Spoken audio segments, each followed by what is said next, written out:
Hello, everyone out there in podcast land. Welcome to the Front Row Movie Reviews, the podcast for people who actually like movies. And it is Comic-Con weekend, so obviously there's a lot of stuff going on. And the first thing we're going to do today is take a look at the Ready Player One trailer. Now, YouTube does not support fair use, and I don't want to fight Warner Brothers lawyers for the next month trying to get a copyright strike off of us that should never have been there in the first place. Thanks, YouTube, for nothing. So I will not be putting the little trailer down below, but I will be looking at the trailer. I'll put a link to the trailer in the description below, but I will be taking a look at it. But before we take a look at it, I love the 80s. I am an 80s kid. And so when Ready Player One came out, I definitely checked it out pretty quickly because it is just a long homage to 80s culture, to a point where, for those of you who have not read the book, I won't spoil anything, but the whole idea is, in order to complete the tasks that are put before our protagonists, they need to be completely immersed in 80s culture. And I think the best thing that ever happened to this movie is the fact that they went out and got Steven Spielberg, who is the epitome of an 80s director. But more importantly, I think arguably he is the best director of all time. So you can't go wrong with this, I hope. There has been a lot of discussion about how he will be changing the book a lot. For one, when he first took on the role as director almost a year ago now, he said that he was not going to be a fan of homaging his own stuff, which some of his stuff is in the book. So there could be a question of, will he kind of change that so it's not a reference to him anymore? I hope there's still some references to Spielberg and stuff because, well, it's the 80s, you have to reference it. But if not, I do understand where he's going, where he's coming from there. The other thing that was just kind of came out a few days ago is they're changing up the quests a little bit because they don't want the people who have read the book, me, to know what's going to happen already. And I'm okay with that. If they're going to change things up a little bit, that's fine, as long as they keep the idea alive of this kid who starts out from nothing and uses his insatiable understanding of culture and his drive to be something better to go through this story. They've already kind of spoiled one thing just because of the casting. I'm not going to say it here, but those who know the second, or probably the third main character, there's a big twist at the end of the book, and I think that twist has already been kind of shown if you look at the IMDb page. So that's unfortunate. I like that twist. It kind of definitely goes along with what the internet is and how you never know who you're really talking to digitally. But aside from that, I'm excited to see the film when it comes out next spring.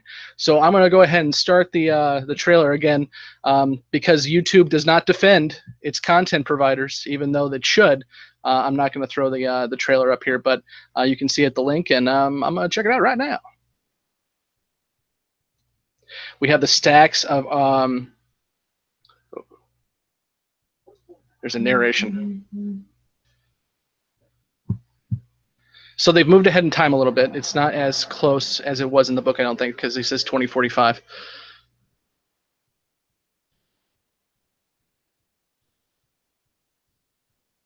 He's got his Oasis rig. It's his cheap generic one at first. I'm interested in how they're going to pull this off, because most of the book is done in VR. Ooh, pretty. Lots of purple. This is the dance scene when in the book. That's going to be an amazing scene, by the way. A lot happens in that scene. The Iron Giant, that's not in the book. That's already something right there. So we're getting references. That's good.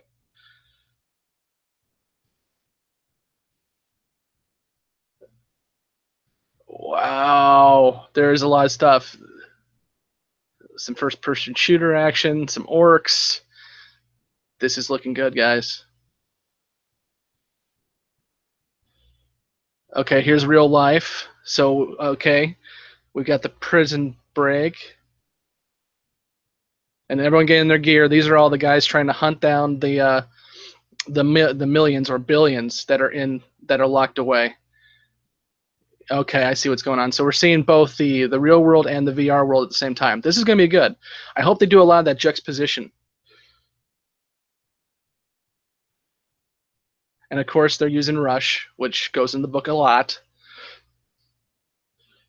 There's a DeLorean. Yes, yes. And a Tron bike. Yes, I thoroughly approve. Okay, let's make sure I'm done here. Okay. Holy crap. Okay. The one concern I had, not only the fact that you're not going to have as many Spielberg references, but the other concern I had was how much is Warner Brothers going to pay other companies to use their stuff? I mean, this could easily have been we own the rights to a certain amount of these things. Let's go ahead and use those and call it a day. They're not doing that. Just in that scene, I saw obviously the DeLorean from Back to the Future, Universal. I saw Iron Giant. I'm not sure where he's from, but he's not Warner Brothers. And Tron Bikes, which obviously is Disney. So they have paid the licensing fees for a lot of this stuff.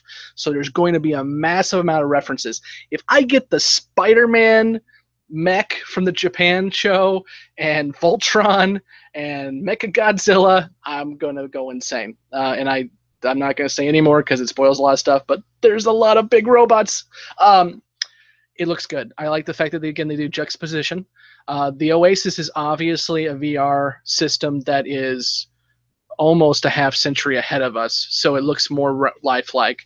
So the juxtaposition's good, where you see the VR guys doing things in real life, and then what that means in the Oasis, the VR world. That's great. Just seeing that little glimpse of the dance scene. Again, those who've read the book, a lot happens in that scene, and just the idea that people, because there's no real laws of physics, I mean, you can change the laws of physics in this world. So in that one dance scene, they change the laws of physics, so things change. It looks pretty. There's a lot of CGI, but I'm okay with it in this case because it's a CGI world. So my mind's not going to be thinking that's fake, that's fake, that's fake, because it is fake. It's supposed to be fake. So this is looking amazingly good.